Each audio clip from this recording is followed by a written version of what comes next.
Rais William Ruto ameendeleza mkakati wake wa kisiasa wa kuvutia uungwaji mkono katika eneo lenye kura nyingi la Mlima Kenya, ngome iliyomuunga mkono kwa wingi katika uchaguzi mkuu wa mwaka 2022, lakini ambayo kwa sasa inaonyesha nyufa za kisiasa zinazozidi kujitokeza.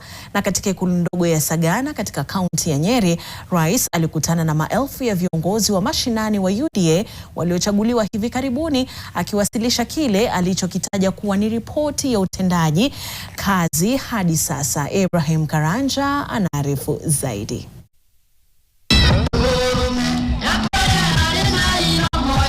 UDA ilionyesha sura yake katika ikulu ya Sagana.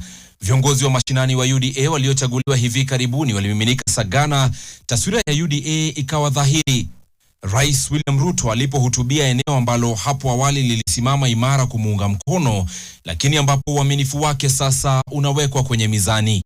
Waswahili wanasema hayawi. Kiongozi wa taifa alitumia mkutano huo kuwasilisha kile alichokiita ripoti ya utendaji, akitetea rekodi yake zaidi ya nusu ya muhula wake wa kwanza madarakani. Na mimi sio mtu ambaye nimeharibu nafasi yenu.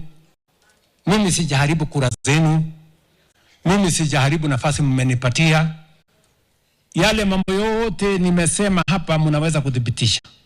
Viongozi waliozungumza katika jukwaa hilo walimsifu rais kwa kuleta udhabiti wa uchumi, wakitaja utulivu wa sarafu, kupungua kwa shinikizo la bei za bidhaa za msingi na hatua mahususi kama mazao muhimu ya kibiashara eneo hilo. Chama cha Mlima Kenya ni chama gani? Na sio chama cha Mlima peke yake, ni chama chetu cha kitaifa. Mbali na timu yetu, pia nimetafuta urafiki na watu wengine wengi wa Kenya, ndio tuweze kuwa na umoja, ndio kazi yetu iwe rahisi ya kupeleka taifa letu la Kenya mbele. Kilimo ambacho ndicho msingi wa kiuchumi wa Mlima Kenya ulipewa uzito mkubwa, rais akisema mageuzi katika sekta hiyo yameanza kuzaa matunda kwa wakulima. Miongoni mwa waliohudhuria alikuwa gavana wa Nyeri Mutahi Kahiga.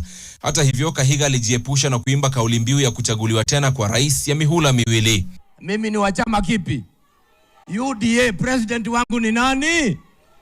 Ni William Samoei, na mimi ni nafanyia serikali hiyo kazi. Rais, yale mambo yamebaki Nyeri, ukikamilisha mimi nitasema 2 term. Na kama kuna mtu anafikiria ati ataharibu urafiki mimi nimejenga pamoja na nyinyi, huyo ni mtu anaota ndoto ya mchana. Mimi siwachani na nyinyi.